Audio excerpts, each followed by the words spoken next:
Yep. Good morning. Good morning. How are you today? I'm doing grand. I'm doing grand. How are you? I'm good, good. Good stuff.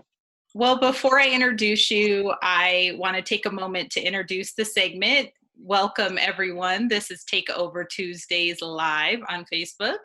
And in case this is your first time joining us, this is a platform for business owners, entrepreneurs to share their story, tell how they got to where they're at, and just connect with the community and hopefully gain some more customers and clients. So before we get started, as always, I am hoping and wishing that everybody is safe out there and that you are well during this time. And if you have any family members or friends that are facing issues because of COVID, my heart goes out to you, my prayers and well wishes for you. That being said, I'd like to now welcome Jason Shankle. Welcome. Welcome. Thank you. Thank you very much. I echo that with everybody that's being affected by COVID. Well put. Yeah. So, Jason, first, you are a CEO of Inner Self and Wisdom, and you are also an author. I'd like to, before we get into all of that, let's just start and open up with where you come from, what's your story. Just tell us a bit about yourself. Yeah. So I'm from Denver. I'm from Park Hill. Grew up here. I grew up here during the bloody '90s, the summer of violence. My mother raised 4 boys on her own. It's just growing up here in this Denver area, playing basketball. Basketball was my way out, right? It's just interesting now that I'm a therapist and my practice is over here near East High School in Park Hill. So when I was a kid, Colfax was, one of those core streets we would always drive down. So it's, definitely God has a sense of humor. I didn't see this one coming. Neither did my mother. Well, neither did anybody, I guess. Which is a blessing. I'm in my divine walk. But yeah, when you say story, some things that come up is what makes my story is my walk. How I had to adapt, how I had to survive, and my mistakes and my errors really paved the way for me to know the difference. And really just being protected by my ancestors and just taking care of my inner chi and things like that. I know that sounds all grandiose. You talked about my story, but I've been through a lot. I've had a lot of life experiences. So for me to be in a healer's role, right, like a sage, I take on that role because I've had my private practice for 4 years, but I was a psychology professor for 5 years and just doing a bunch of things. And then also with me being an empath, discovering that about myself through self-exploration. Healing is painful, right? But healing is also contagious. And so just with my walk of life, my story is so long. I know we got 30 minutes. So we're going to be covering some things. But yeah, when you say story, the first thing that comes to my mind is this divine walk and my ancestors. Whenever when you said, what is your story? The story is, it's just so deep. It's just so deep. Just with my father and with my mother and like once again being in this role, it's a continuous circle because there's quite a few young men that I sit down with and I could see those nuances of when I was younger and my anger. And so I'm able to gauge these young men in a way that's just like, well, okay, yeah, okay, Jason gets where I'm coming from. Maybe I can get a tool from him, right? And then organically, there's moments where, especially like in the way I write my poetry, my stories in my poetry, my stories in my words. And so that's the way that actually, when I was growing up, when you say my story, it's interesting. We always think of a story, how you write it and how you walk it and things like that, and how you edit it, how you direct it, right? You're the director of your movie, right? And the characters and people that play roles in your life, that's up to you to assign that, right? And just energetic boundaries and that self-exploration is really what, that's really just the catch-all of my my story, and just a lot of experiences. Just a whole lot of experiences. Can you speak to what was your inspiration behind becoming a therapist, or can you talk a little bit about what was your journey to becoming a therapist? What did that look like? That was interesting. Yeah, I ended up starting off in the MBA program, and then I was following my intuition, as cliche as that may sound. But I ended up going to the social sciences department when I was at Regis, and I just remember sitting down and just feeling like I need to change my major to psychology because I have a bachelor's in marketing in this business. I got to that point of where this isn't for me. I can't see myself falling in love with this, right? Um, when I was in the MBA program for 2 semesters. And then I just said, you know what, I'm about to do this, And so, long story short, I ended up getting my master's in psychology, and I did my capstone. And one of my mentors, she said, hey, you should be a teacher. And this is during the time of the recession.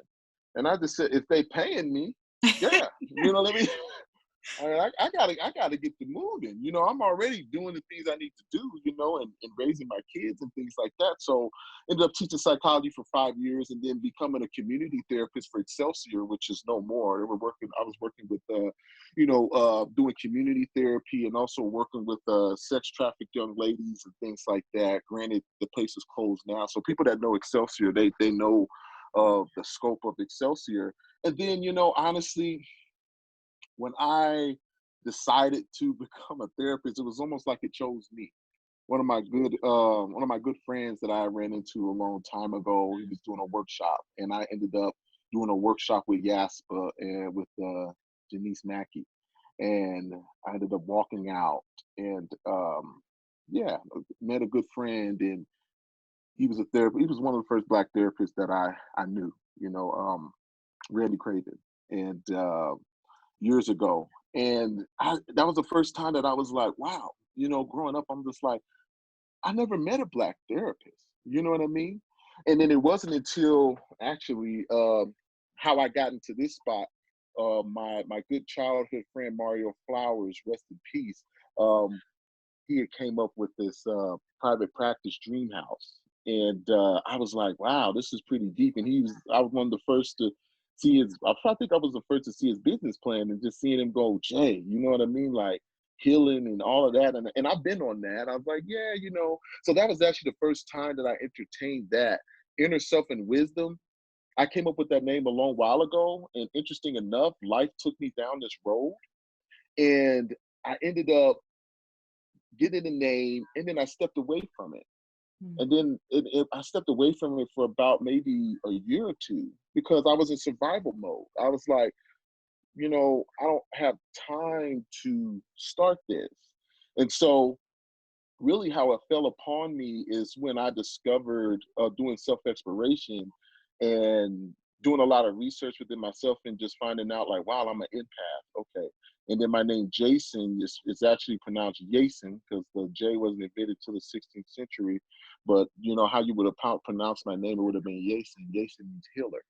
And I knew that when I was younger. I remember my mother telling me that, and I was like, wow, okay, that's a tall glass. I was like, okay. She's like, just what your name means.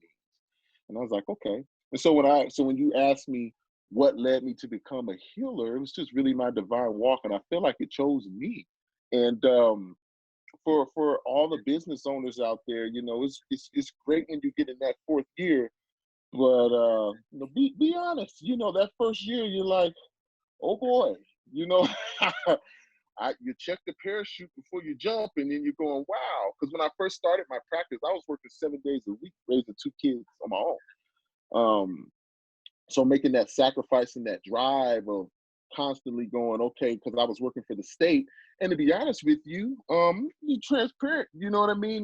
People that know me, to be honest, I got tired of working for people. I reached my threshold. When I was working for the state, I was a TANF instructor for a bit. And it just got to the point where I just said, you know what, I am not about to be making these sacrifices all of my time to make somebody else rich. I am going to remove the ceiling. And if I fail, I'm going to fail on my own merits. right? So I I don't have hear that. nobody to blame. So when I removed the ceiling, I could see the sun. You know what I mean? I could go as high as I want. You know, I could give myself a raise. I'm not gonna fire myself, right? Mhm. I'm here to continue to build this. So honestly, that contributed a lot to it because I knew inside of me, I knew I was done. I just knew I was done working for people. I knew I was done. I would get up and I would adapt. I was used to being adaptive, but there was just part of my spirit that was telling me, Jason, you know that there's more to this walk. And that's when I decided to start working on my business while I was working for the state and doing that, that balance dance, right? And then eventually started working with a lot of young black men and got clearance to go into the facilities, Savio and places like that. And that's really where it was birthed, honestly. So yeah, it was just time. It was just time to grow. And for all my business owners and people that have that are listening right now to this similar walk, some of you know what I'm talking about. When you reach the hill, when you go, I'm done. That's it.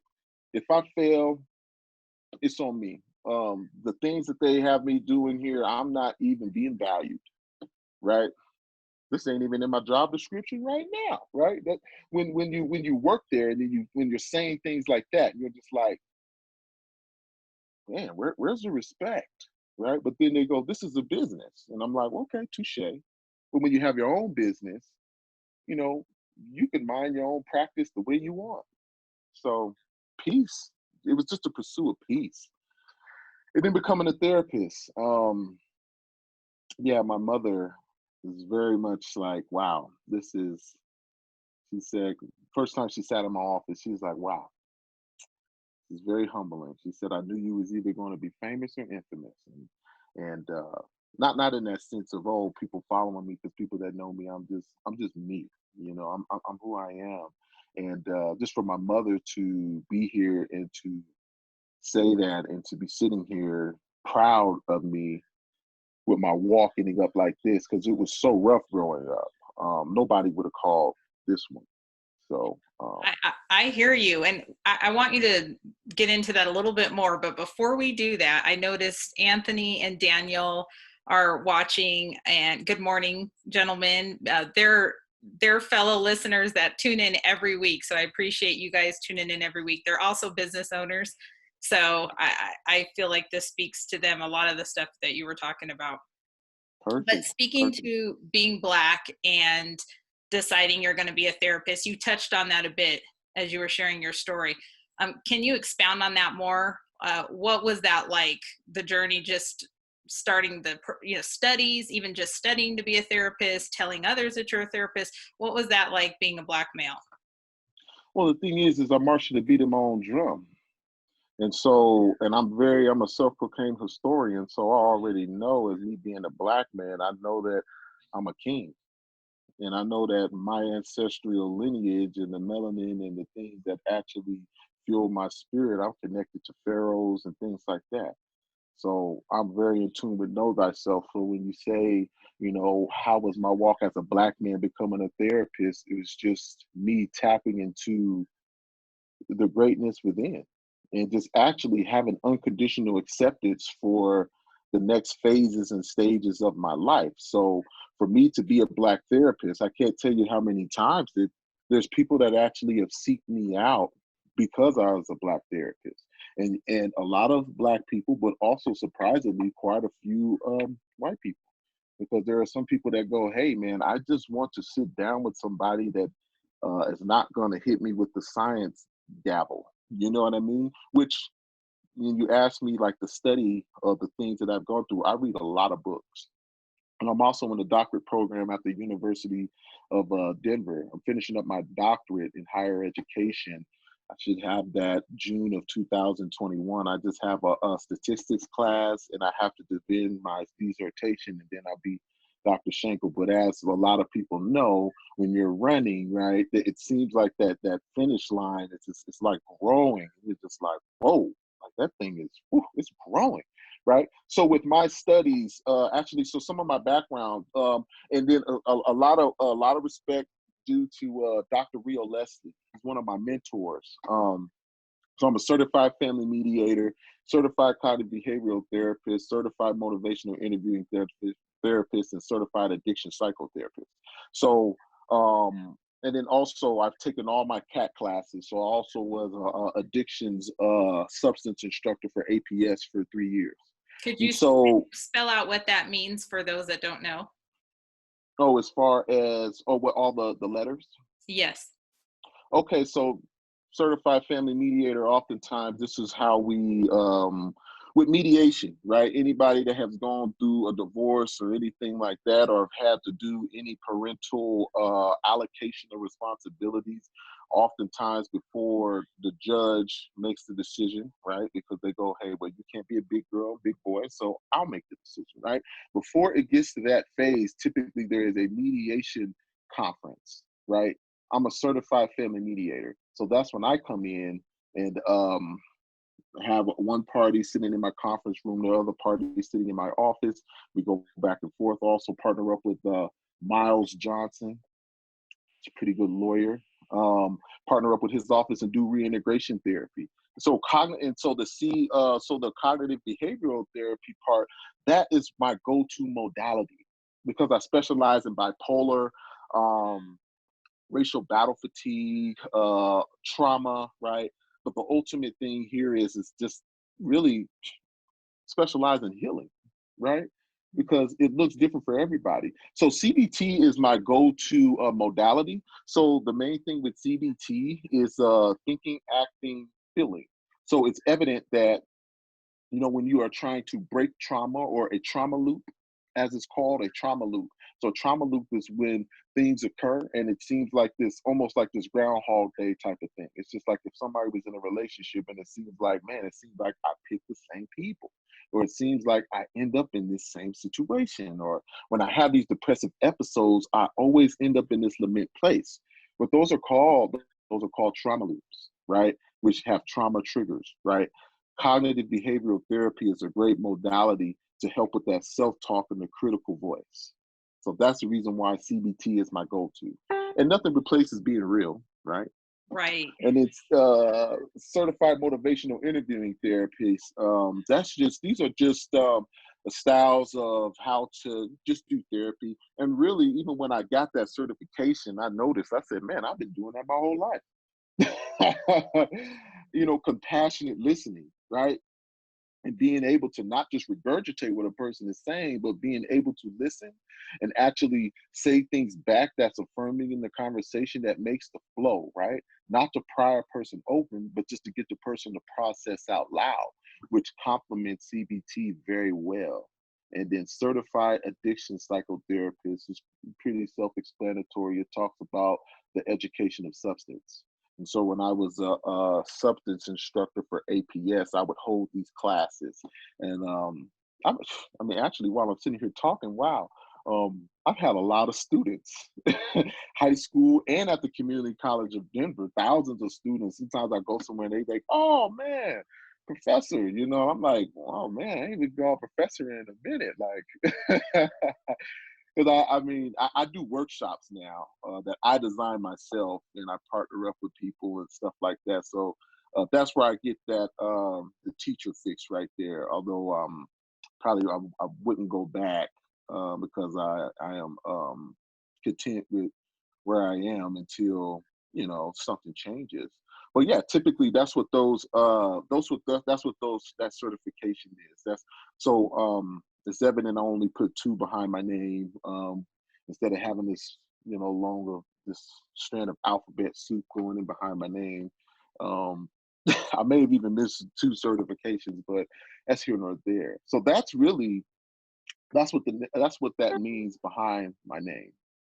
Thank you for sharing that. And I want to stop for a minute because we've had a couple other folks join us. Good morning, Alicia. That's one of my dear friends. Philip Douglas. Good morning, Philip.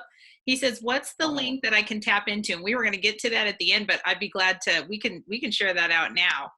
So what link should Philip go to if he wants to tap into all your resources and services?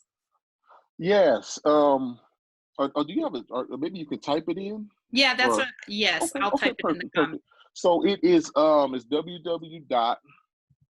www.innerselfandwisdom.com. So it's INNERSelfandwisdom.com.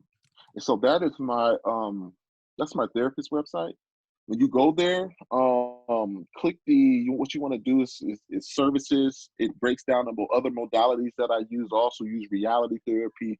There's a multitude of modalities I use, and also there's a resource tab there. There's also some free resources on my website. That you can go to, that, not to say you want to just go there and just to, oh yeah, I'm gonna just go ahead and just, just do it all myself. This is the thing, some people, that's the beginning of it. So with those resources, a lot of worksheets on there that you can just click and print off as a PDF. And I put those resources on there intentionally because when I do therapy with individuals, I direct them there and I have them bring it in, and then I help deconstruct it, because I'm a firm believer that oftentimes, um, to actually heal an issue or heal a trauma. Notice I'm saying healing. I'm not saying fixing, right? I'm not, and I'm not saying get over a trauma, right? It's heal a trauma. And then also I have a tab on there for my book. My pen name is Black Ausar.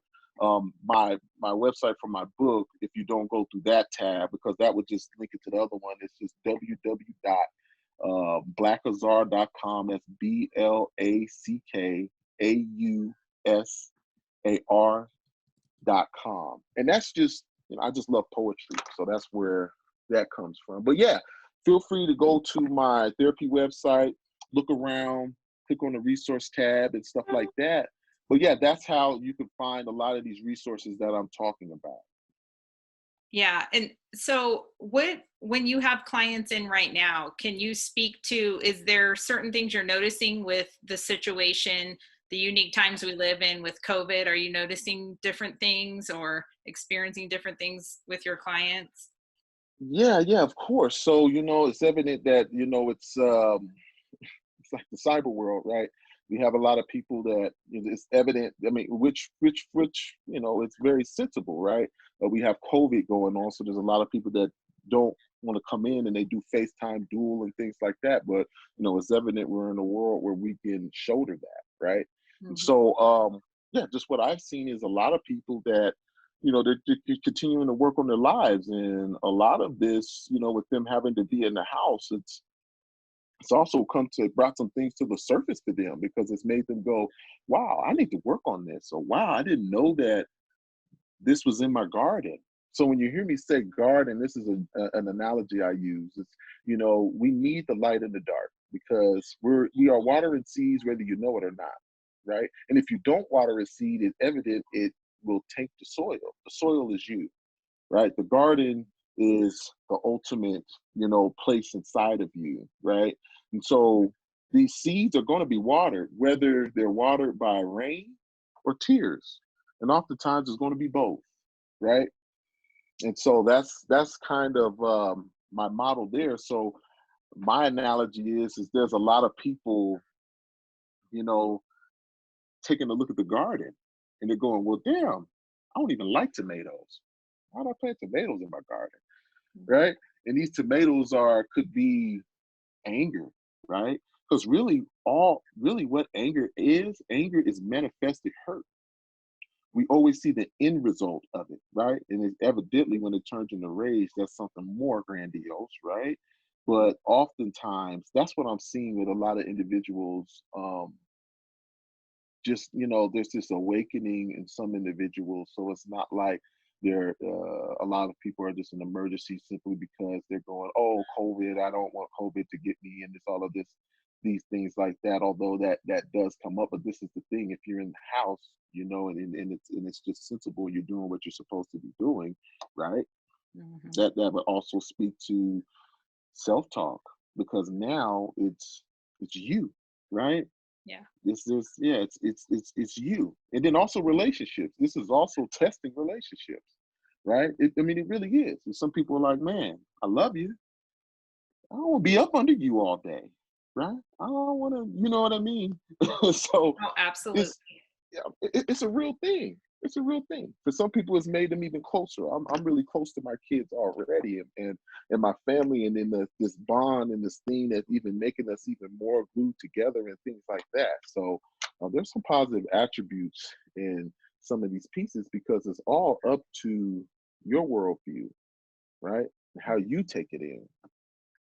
Yeah, So I yeah. love that piece that you talk about with awakening during, turbulent times. That is one glass half full to me attribute, is that opportunity to keep growing or renew yourself and become better, or figure out who Mhm. you are, or what your purpose is. Perfect, perfect. Yeah. I mean, it's one of those things, and it's a constant circle, you know? It's a constant circle. It's like the Tao, right? You know, that Tao circle that's like this recycling of energy and really having to be adaptive because there's a lot of people that's been living in survival mode. And for some individuals, they're noticing, whoa, wow, I did not know that I was moving like that. You know, I did not know that I was this so involved in making sure that all of these things and these I's are dotted so much to the point to where I didn't know that I was missing this time. Maybe some people may be saying with my kids or with my loved ones. I didn't realize um, that how this affected our connectedness as Mhm. much. So that's the psychological part of it, right? And then we're also talking about energy. When you think of family dynamics and things like this, if there isn't anything that you remember while I'm talking, the people that are tuning in is how I look at relationships. Relationships are energy exchanges. That's the definition of a relationship to me. It's an energy exchange, right? You're building things, you're destroying things, or some type of status quo, but the underlying connectedness in relationships, and even if you meet a stranger, it's an energy exchange, right? It's important to be mindful of that because it's energy. Fear cannot live without energy, and it cannot live without your beliefs. And beliefs are a dangerous and liberating thing at the same time. So to be mindful. Yeah, energy is definitely powerful for sure. Yes. Yeah. So before we have to get out of here, I do want to take a minute or two to talk about the author side of what you do. So if you could just take a minute to speak to that, and we'll also wrap up with a little bit more information. I know we put your website in the comments, but just a little bit about how you're handling business right now with COVID, if you're doing some online stuff and such. So let's talk about your book or books. Yeah. Oh, thank you. so, my first book is Therapeutic Soul Searching Poetry. I released that about 2 years ago. About 2 years ago. Yeah. So, just releasing that book was very, really uplifting because a lot of those poetry pieces for all of my artists out there, that art makes your heart, it's the veins in your heart, I really live by that. Expression is healing. And some people that have seen other things in my marketing, especially with my business, I always do hashtag healing over fixing. But yeah, like when it comes to being an author and writing poetry and things like that, um, it really does help me. So some other things that I'm doing with my business is also I have a podcast and I'm doing with a good friend of mine, Michael Acuna. It's called Kicking Philosophy. We do that on Instagram live, and we're rolling some other things out. And I also do H&C Let's Talk with a friend of mine, Dexter Brooks, podcast wise. But as far as being an author, my second book, Crowns and Shattered Dreams, I'm wrapping that up, finishing up this book cover, finishing these final edits. Um, Part of the reason why I named my sophomore book Crowns and Shattered Dreams is because when you think about chakras, the crown is above the third eye, and when you think about shattered dreams, it makes me think about the walks of many people that I know that have walked that street walk and just walk life, and some people that aren't here anymore, and I've been to quite a few funerals and things like that. So the principle behind Crowns and Shattered Dreams was, you know, it's interesting. There's a lot of people that claim, they say, I want to be wise. But really, when I was in deep thought, I was thinking, really what you're asking the universe is a multitude of experiences, right? Because, even a fool that keeps his mouth shut is counted as wise. So when you say that you want wisdom, you're actually asking the universe for experiences.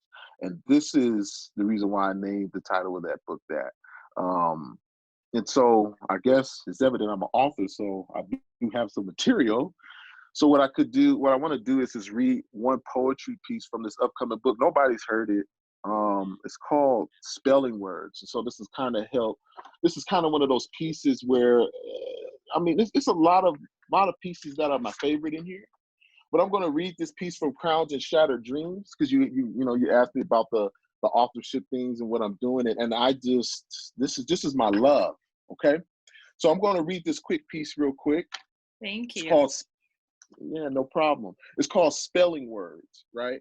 And then in the title, because I'm a composer, I've done spoken word, but I'm really a composer. I just love to just put the pen to paper. It just does something to my soul. So the name of this piece is called Spelling Words. And so when you look at the title, I have a parentheses around spell and then words. So here it goes. So Spelling Words, it goes, let's pray. What do you praise? Title without the "ing." Be careful of beliefs. If these walls could talk, I wonder what the ground would say. I'm from the streets. I can't speak. English is a cursed language. That's why we cuss. I know just enough. It will not suffice. Can't write what you can't read. They lied about the tree of life. Strange fruit. Son. Are you confused yet? Where? Where? I'm already there. Purposeful mistakes. Protect your top so you don't get brainwashed. I. Most used one. Orishas. Kill the fear. Here. Listen up. Books lie. People die. Opinions aren't facts. God dog. Even got us reading backwards. It's your fault in what you believe, and you wonder why they are called spelling words. So the principle behind when I wrote that is the power of words, the power of energy, the power of self-talk, right? And there's the reason why it's called spelling words, to put the word spell in there, right? This is not like this big mystical, I know we could talk about the law of attraction, but this is the thing. Spelling words about your self-talk, about your critical self-voice. What are the things that you're actually believing? Because words are very, very important, right? And what you say to yourself is very, very important. So when we say spelling words, it's in essence, it's like casting certain spells upon yourself. Nothing totally mystical. I'm not falling in the air right now. It's just, I was just in deep thought one day and I was thinking, wow, and then also with me being a therapist, it's really helped my scope and how I connect with myself and actually how I can actually heal people and contribute to guiding them. Because granted, I don't put it on my shoulders to the point to where I go, oh, this is affecting me and there's a counter transference, right? Where I'm being so affected because I'm an empath and I know that about myself. But the thing is I have energetic boundaries. And so I'm just here to serve as a guide. That's it, right? I can't make anybody do anything, right? I cannot change anyone. I can influence you. I can influence a person, right? But I can't change you, right? That's up to you. Yeah. Yeah. So yeah, that's so but my sophomore book, Crowns of Shattered Dreams, should be coming out the end of this month or maybe January. COVID had, created this delay quite a bit because my other books, Therapeutic Soul Searching Poetry, is at that Black Ausar website. It's at the Takeover. It's at Auraria campus, and it's at Second and Charles. And I was planning to have a book signing, but evident, COVID had made some of these changes. So it's forced me to push out my release date for Crowns of Shattered Dreams. But that piece that I just read was out of Crowns of Shattered Dreams. And yeah, poetry. It's like my first love. Music is my first love. I did basketball and writing and things. So music, and even in the sense when I would listen to pop and just Scarface and all that growing up in elementary school, I would write. I would be like, man, this is pretty cool, and that's actually where it began. So I've been writing since I was like at least 10 because I was like, wow, this is pretty cool. So that was my first introduction into writing expression, and my older brothers teaching me how to write my first rhyme, and then I was like, hey man, there's something about these words. It makes me feel relieved. So even at a young age, although I didn't have the schema to really grasp what was going on, as I got older, I was like, wow, this helps me. And of course, for quite a few years, I stopped writing in the middle school and stuff like that because of the way I had to move so much. I went to 3 different middle schools, so I was, you know, stability is one of the things that it was like, wow, I wish I had it growing up. I didn't have that growing up. It was just about being adaptive and surviving. Um, but yeah, yeah, I love being an author. Um, I love writing books, and I self-published, so learned that side of it. But no, I love being an author. I love being a therapist.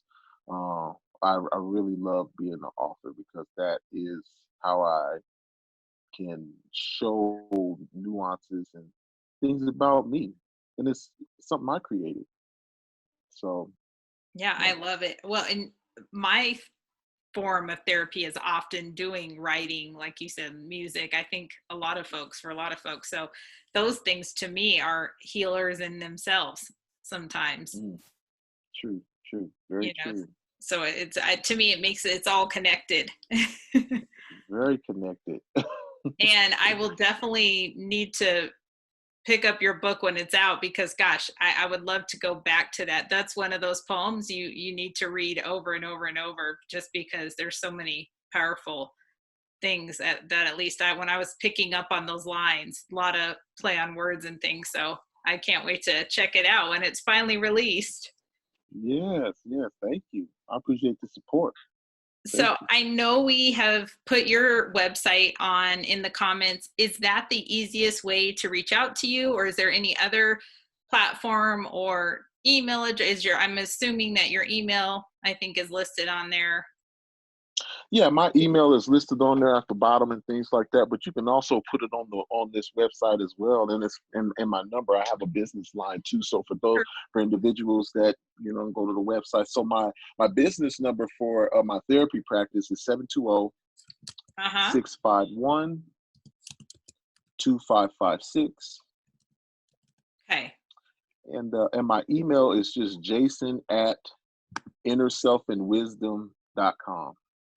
And the last question is, do you have availability for clients right now? Or do you have some openings for clients in your practice? Yeah, I do. Though it's very, very busy during this time, sometimes I have to schedule people out a week out or a week and a half out of days, but it hasn't been an issue for some individuals because they're just like, well, because there's some people that's already had therapeutic experiences, and some people are like, hey, I've done my research and I want to see what you got to offer and things like that. So I do have availability. Um, but also during this time, it does fill up and things like that. But yeah, no, whatever whatever we need to do, right? And when people reach out and things like that, do my email or even calling and things like that, 'cause I do get busy quite a bit. But yeah, no, definitely, Okay. definitely.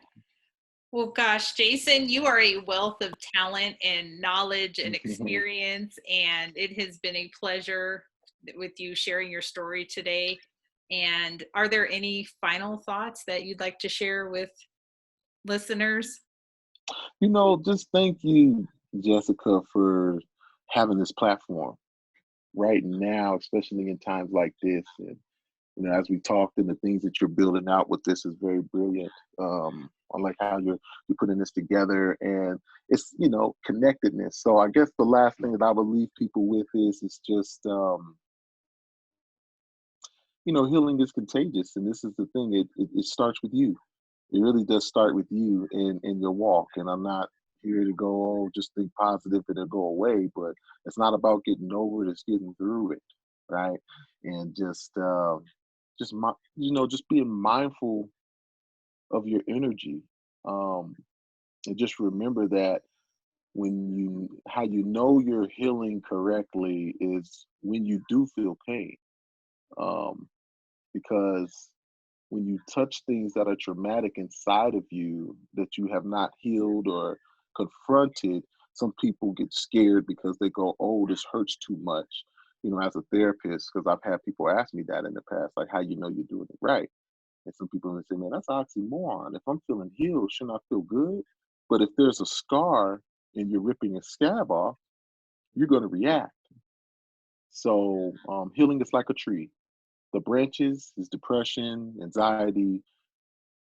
Don't address the branches. You want to address the roots of the tree, which is in your childhood and things like that, because when you address the roots and you heal the roots, you heal the whole entire tree. And Amen so to that's that. what I would leave people with.